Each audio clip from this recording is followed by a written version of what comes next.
Well, welcome back, Therapy Flow community. We are diving into complexity. Complexity kills practice growth. That is what we're unpacking today. And we're going to be going through a couple core places that complexity kills solo practices and especially group practice growth, different stages of complexity, of separation, of process in the business, and how you can simplify, know where to simplify, and how it will affect the ability for you to get up and out and separate from your business. One of the core things that I know to be true after talking to so many practices, even just this year, is that the desire to have some sort of freedom and some sort of separation is one of the core reasons, core desires that you got into having a therapy practice, that you launched your group practice, or you wanted separation with your solo practice.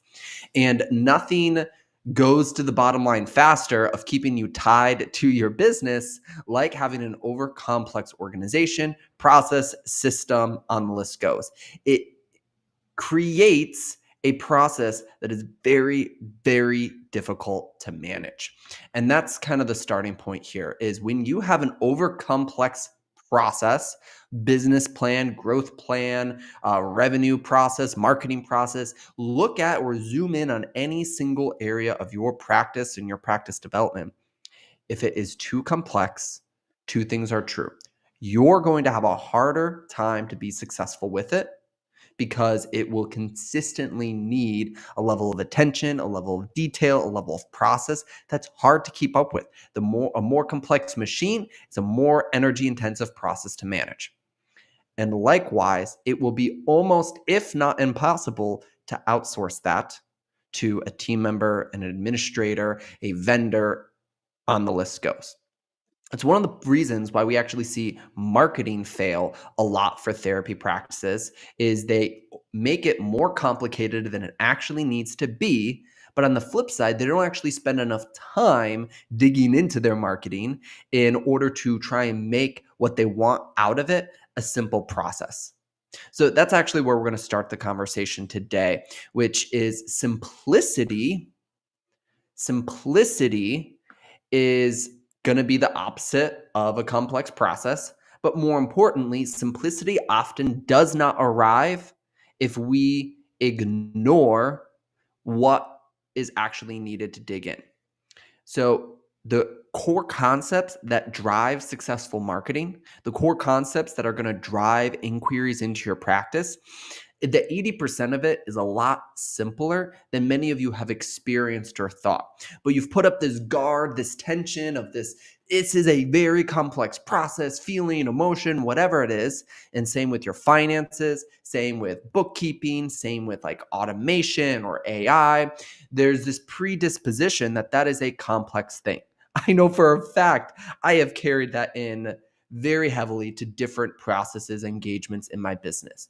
But what was actually going on is I didn't spend enough time to get to the place where I had enough information to start making it simple. I spent so much time in the tension of the initial entry point of accounting or finances or marketing that I didn't actually understand what did it take to be simple, make it simple. aka what is the core thing that drives this forward? At the bottom line, when we think about marketing, we need an input, we need a traffic source, we need something to drive traffic, get attention of people who might be interested in our services, and we need to give them a way to say yes to getting in contact with us and starting our service. That is it boiled down really simply, right? And a lot of times it's we need a better and a bigger website, and we're always playing catch up, and there's always more and better and crazier things to do. And I use this little framework, this little mental model, especially towards marketing, but really any part of the business to help me simplify how I need to approach improvements for marketing and otherwise. And it's the new, more, better framework. New, more, better. What we're going to do or think through is the fact that for, again, marketing or any part of the business, new is the first step. I need a new way to market. I need new traffic. I need a new source of inquiries beyond what I have. If you don't have any, you need a lot of new stuff. If you have some coming from some sources, maybe you need to add Google ads or processes or whatever it is. This is actually the place where a lot of practices typically come to us. They have worked on 1, 2, 3, 5 different categories of acquiring clients. They have a website with some SEO. They have a listing site or a mix of listing sites, directories like Psychology Today. They maybe have some referral partners, but they need more inquiries coming into the practice. And after looking at it, we need to do something new to drive the inquiries. Let's launch a paid ad. Let's do something else. And then we get into the more category. Well, this isn't actually doing anything new. This is increasing the volume of what's already there.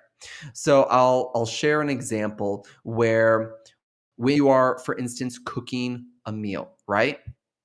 If you say, man, I haven't put any spices on this chicken or in these tacos that I'm about to put into the oven or on the stove, we can put some new spices on it, some chicken, some salt for it, some, oregano, some thyme, whatever we want.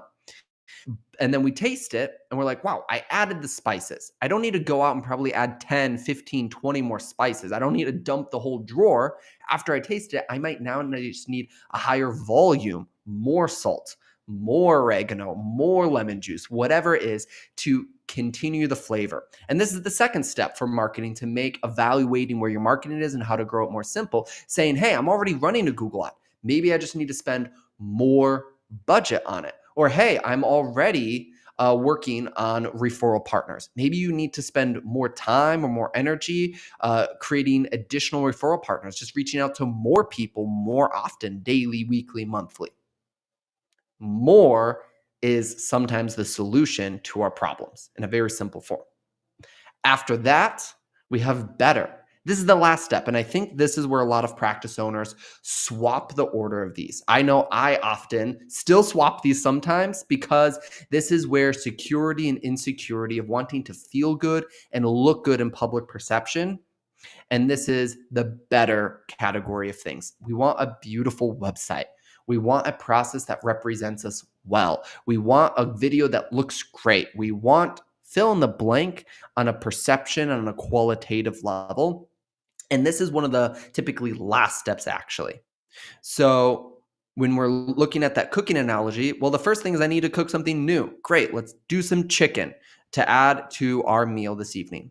I need to do more spices to make it taste better. And then now we get to the better category of what else can I add into it? Maybe I need to add in some extra ingredients beyond spices that will make it better. Maybe I need to cook it longer. Maybe I need to do it different for like steak, right? We could sear it ahead of time. We could pressure cook it. There's all these things that we could say this will make it better. Better is the last step. So for your website example, first step is, hey, maybe we need a website. Let's build a website. Let's make all the new pages, the processes that we need on it. But then let's do more of it. Let's do more SEO. Let's drive more traffic to it.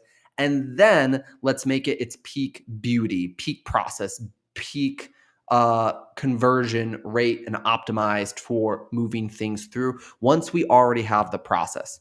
Because often we don't know what's going to be best or we don't know what's going to be most helpful for that better category until we already have the volume and the feedback loop coming. Really hard to make something as best as possible in a box. Let's go back to this complexity idea of things. Often moving better earlier on, trying to get something to be at its peak qualitative image state is more of a complex process than we imagine it to be and is unhelpful for our business. A couple other truths about complexity as we move out of marketing. Number one is our brain, research shows, massively overvalues new and an explanation of a more complex process. So one of the things that we do is when we want something that's really hard and building a business, making revenue, managing employees, launching marketing, it is hard. So let's not mistake simple with easy. Simple and easy are two very different things. These headphones are a very simple concept. Open them up, pop them in my ears, they connect to phone, they play what I want and need. Are they easy to create or easy to make? No. Simple and easy do not equate. However, we want a justification for a more complex process, harder or the more resistance we're feeling. The mechanisms of recruitment are pretty simple. I need a consistent volume of applications with these types of qualifications, and I need a consistent type of interviewing process to hire and onboard people. If I do those two things correctly, I will consistently fill more people in my team. But sometimes it's really hard for some practices to do and get done. There are a lot of variables involved in it, but we want the process to be more complex. We want there to be a tip, a tactic, a volume of information that we need to acquire to justify us getting the thing done and moving it forward. When often we already have all of the information, training, process, we already have a list of 10 to 15 best practices, piece of information that if we slowed down and applied the simple knowledge, the 80% of it that we already have to make our job description or a process or our chicken, right, the best possible, that will get us the result that we want much faster, sooner than acquiring more complex knowledge, more complex tactics.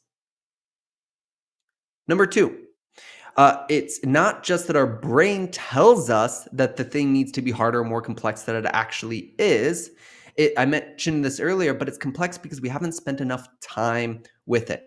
We haven't gotten through the initial hurdle of overwhelm, where when you first open up your textbook and you look at all the key terms, you're like, oh my gosh, there's a million key terms. It's not actually that complex. We just haven't acquired the vernacular, the pieces of information. This is kind of what numbers are for the first time of, man, what's on a profit and loss sheet? I need to do X, Y, X, Y, do all those things. But once you've actually successfully done it one, two, three, 5 times, it becomes very simple and easy. And then you're like, man, well, that is why it's complex. I have to do it. I have to start it. But it's just the act of digging in and getting it done that will make it a simple equation for you to do in the future. I think I often process this through the lens of like swimming. If we keep only dipping our toes in when we're trying to learn how to swim or have a successful swim, or we only goes up to our knees or up to our waist, it's really hard to swim. It's really hard to experience the water. And then we back out and then we go back in and then we back out. In order to swim, you have to dive into the deep end and give full breath for you to swim. Sometimes it will not become simple. Sometimes it will not become manageable until you just dive fully into the process, get into the deep end of the water, fully immerse yourself in the situation. I think practice, accounting, and finances is a great example of this, as well as marketing. Often we have to shove our practice owners into the deep end of their finances with some guides, some roadmaps, some help, right? Lifeguard on duty equivalent. Um, and they get through it pretty quickly. And they're like, oh, I can swim now because I'm not just like trying to swim in knee length water with one or two pieces of information or one or two outcomes. I'm not just trying it over and over again. Get past the hurdle and it will go better. Number three, it's often easier to keep it complex than make the process simple. And this is something I am incredibly guilty of, is let complexity I let complexity drive a certain area of my business or of my life instead of slowing down and trying to make it a lot simpler for me or for something else.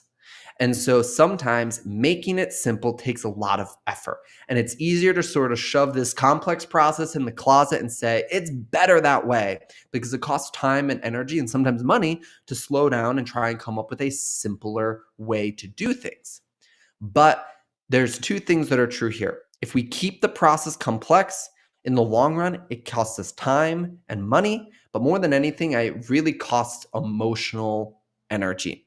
I think this became really true in my business when I started thinking about the process of delegating and how that should happen inside of my business. And the more complex that I made it and made the processes and tried to deliver information, the less success that I had in actually delegating activities. When I really slowed down and I boiled down the key outcomes that I wanted an employee to have in a certain scenario, I did all the work to acquire the knowledge, the operating procedures, the process, the templates needed for them to execute on it. Suddenly, work started getting done in the way that I needed to get done. I had to make my process that was very complex, or I managed in my head, put it on paper, make it in a format that was simple and easy for someone else to understand. They could follow it, and I could hold them accountable to it because it was a clear enough process that the variables were constricted. I was talking to a practice yesterday, and I used the term we have to create easy rules that scale. We have to create easy rules that scale.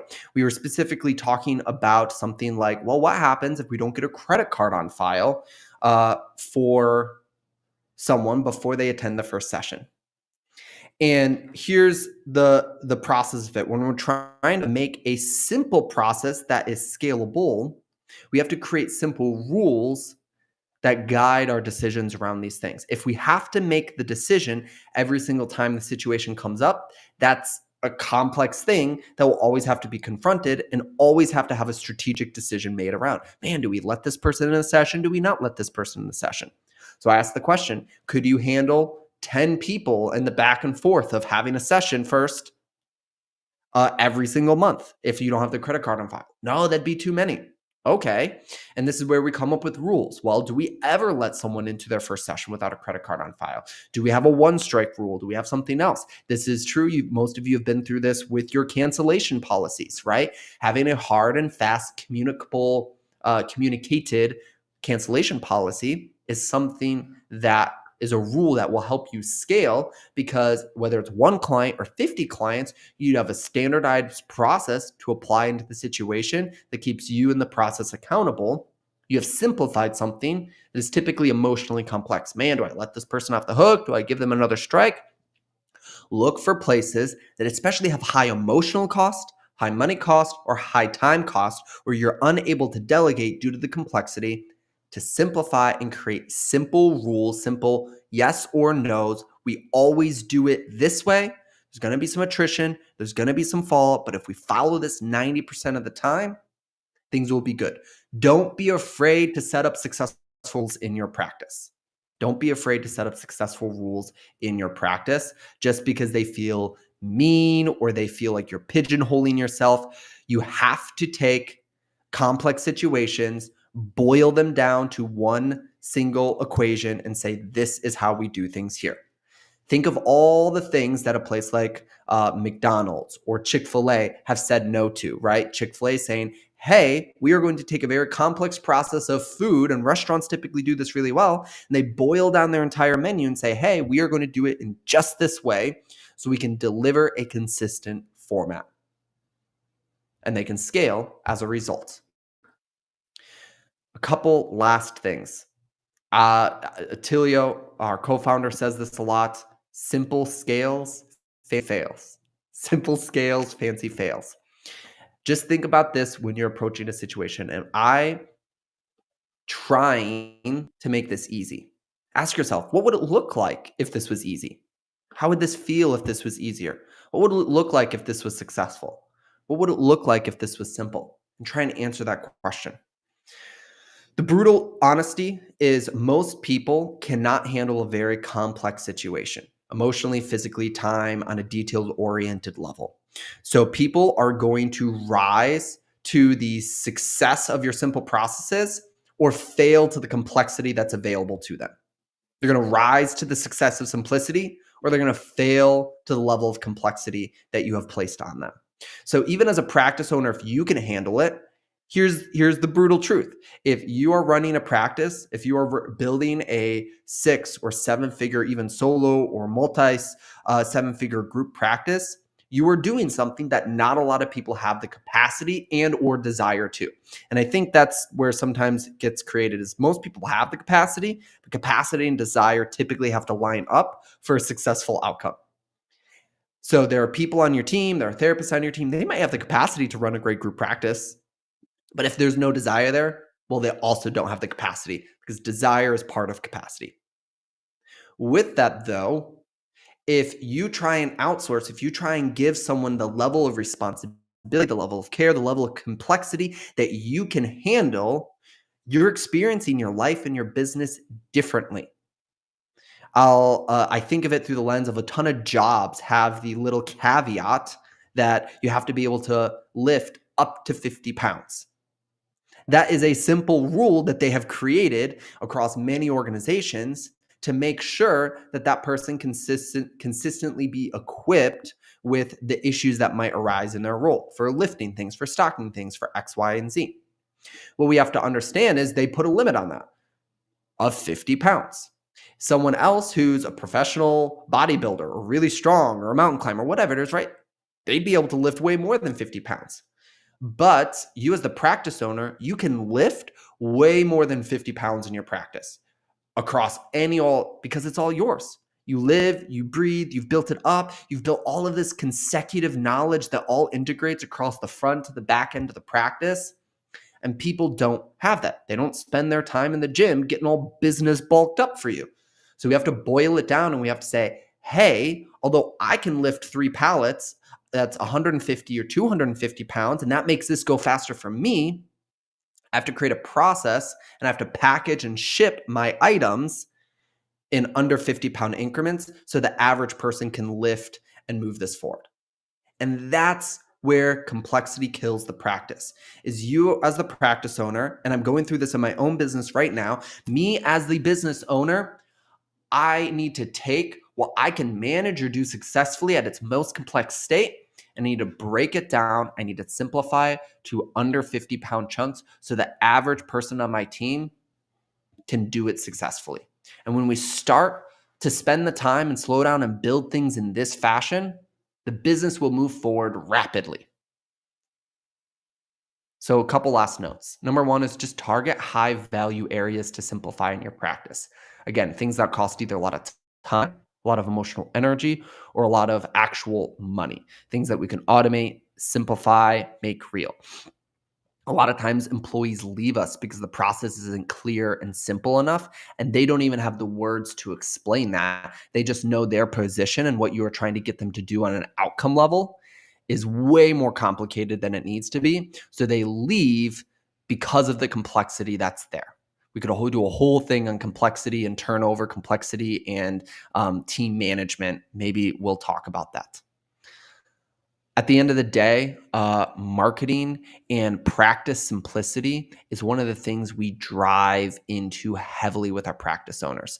We need you to have simple processes in place across marketing, across recruitment, across other places that you and your team can handle. You will never have the separation, the freedom, the days, the weeks, the months off of your business unless we figure out how to put simple processes in place that other people manage and move forward. So my encouragement for you is spend 2024 as the year where you make it your simplest year yet. Make 2024 your simplest year yet. If you'd like help with that, definitely reach out, shoot us a message, go to mytherapyflow.com and fill out a form and schedule an appointment. We would love to help you make your solo or your group practice way more simple, way more manageable. I hope this helps today. And just a reminder,